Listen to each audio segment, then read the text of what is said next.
Shalom, selamat pagi Oma Opa, Bapak Ibu, anak-anakku sekalian yang terkasih dalam Tuhan.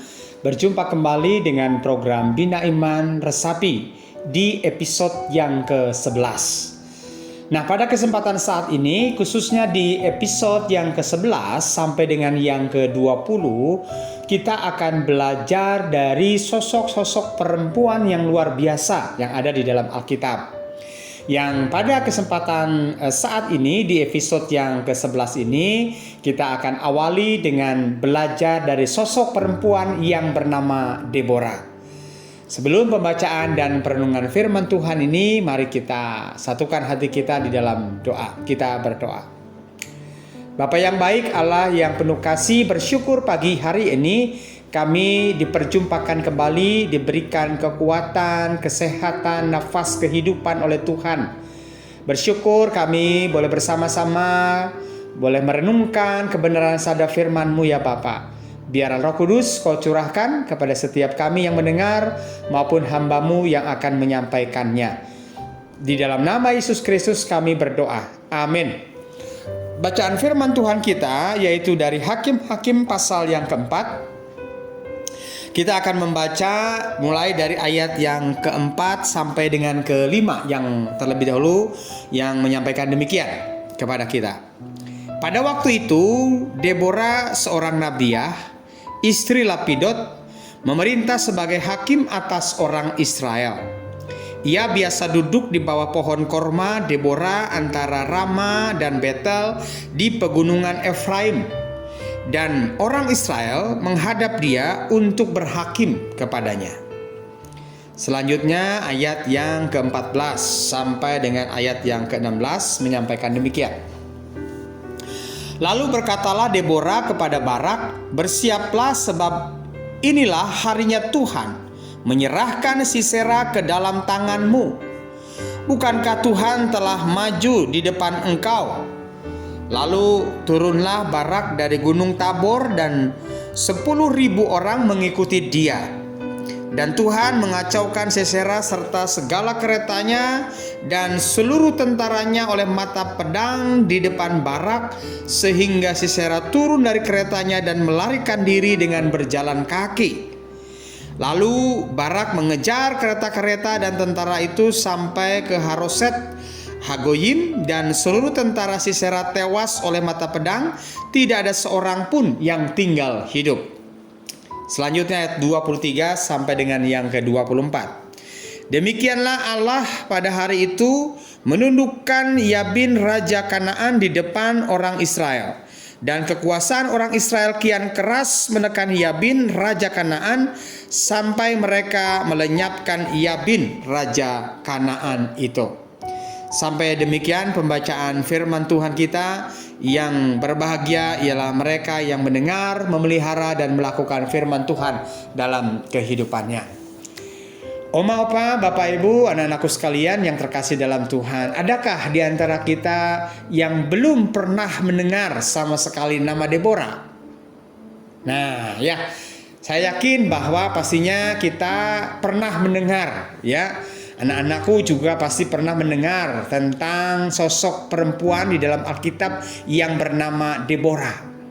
Siapa Deborah itu? Ya, betul sekali. Deborah adalah dia seorang nabiah dan sekaligus juga seorang hakim ya di tengah-tengah kehidupan bangsa Israel.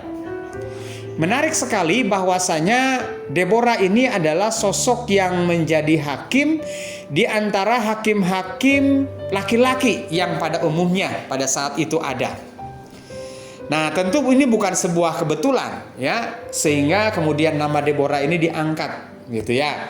Pasti ada sesuatu keistimewaan, ada sesuatu yang memiliki keunikan dari sosok Deborah ini.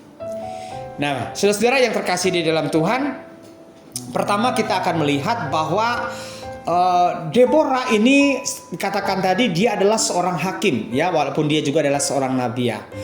Hakim-hakim pada saat itu menjadi tempat di mana orang-orang Israel akan menyampaikan berbagai persoalan-persoalan yang mereka hadapi, dan kemudian mereka meminta pertimbangan, mereka meminta keputusan-keputusan. Nah, terkait dengan hal ini, dengan kata lain dapat dikatakan bahwa apa yang dilakukan oleh Deborah pada saat itu menunjukkan bahwa dia adalah sosok pemimpin di tengah-tengah kehidupan bangsanya saat itu.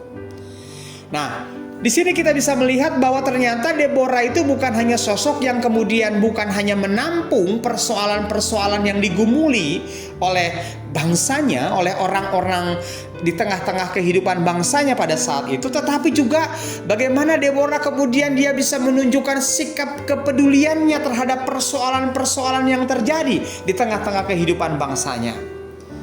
Nah, Bapak Ibu, Oma-oma, Opa, anak-anakku sekalian yang terkasih dalam Tuhan, di sini kita bisa melihat bagaimana kemudian walaupun dia sebagai seorang perempuan, pada saat itu Deborah menunjukkan sikap keberanian yang luar biasa. Ia mau kemudian mengambil resiko, mengambil tantangan yang harus ia hadapi, bahkan ia ikut bertanggung jawab di dalam melindungi orang-orang yang dipimpinnya.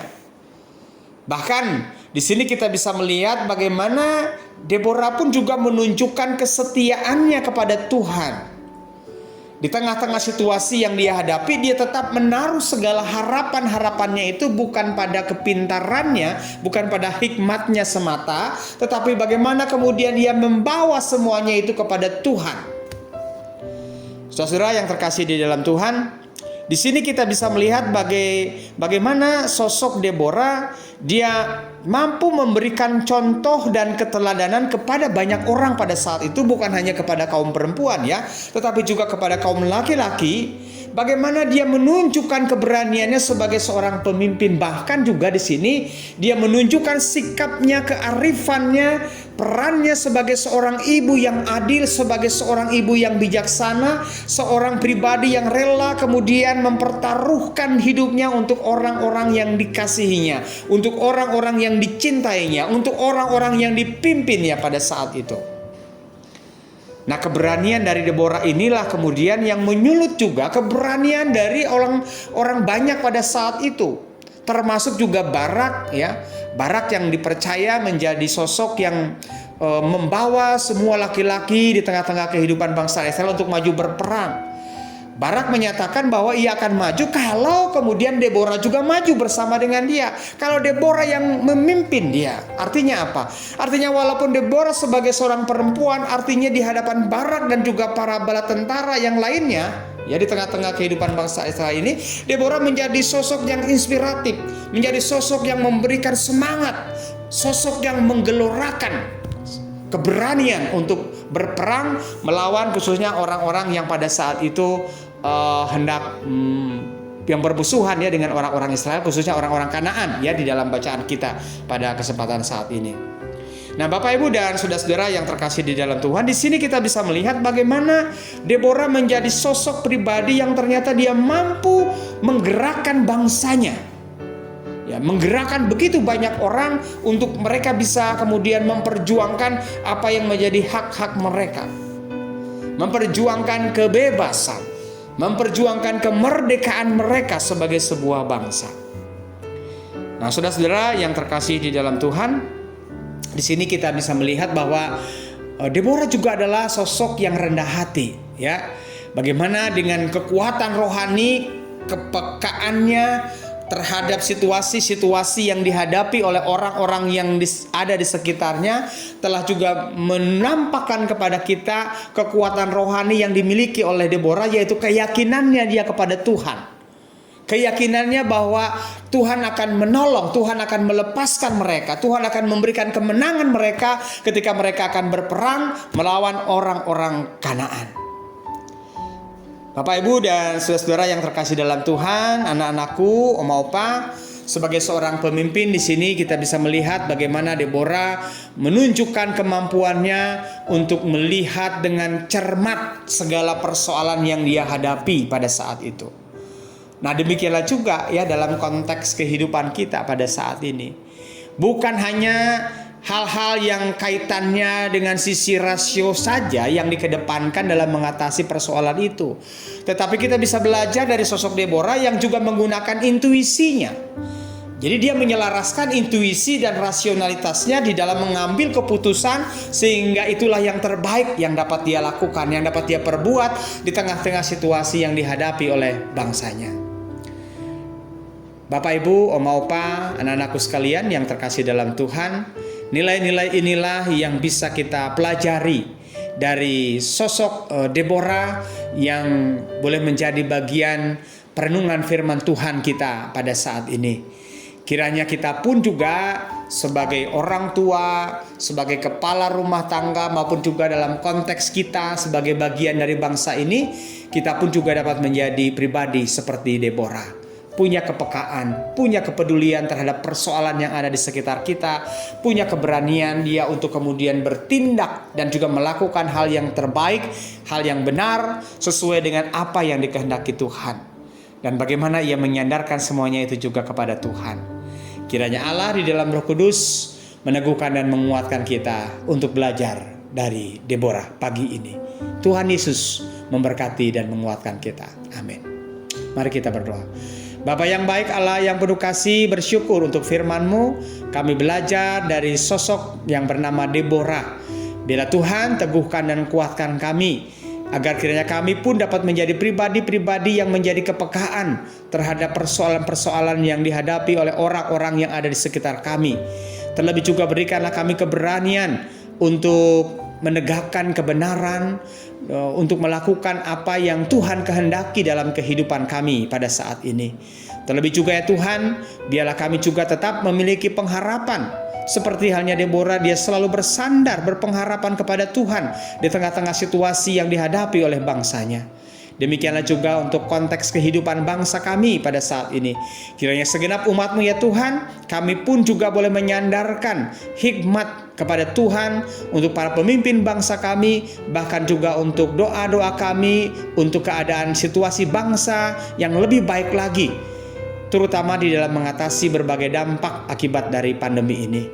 Bapa Surgawi, Allah yang penuh kasih, demikian juga Tuhan Yesus teguhkan dan kuatkan untuk saudara-saudara kasih kami yang sedang sakit, yang berjuang dengan berbagai pergumulan yang dia hadapi, agar kiranya Tuhan semangat dan juga keteladanan Deborah ini juga menjadi bagian yang menginspirasi kami, agar kami pun juga menjalani kehidupan ini dengan tetap selalu memiliki rasa optimis. Bukan didasarkan pada kekuatan kami, tetapi berpengharapan kepada hikmat yang berasal daripada Tuhan.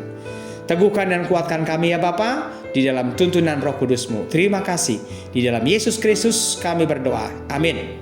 Demikian Bapak Ibu, selamat berjumpa kembali di episode berikutnya di program Bina Iman Resapi. Tuhan Yesus memberkati. Amin.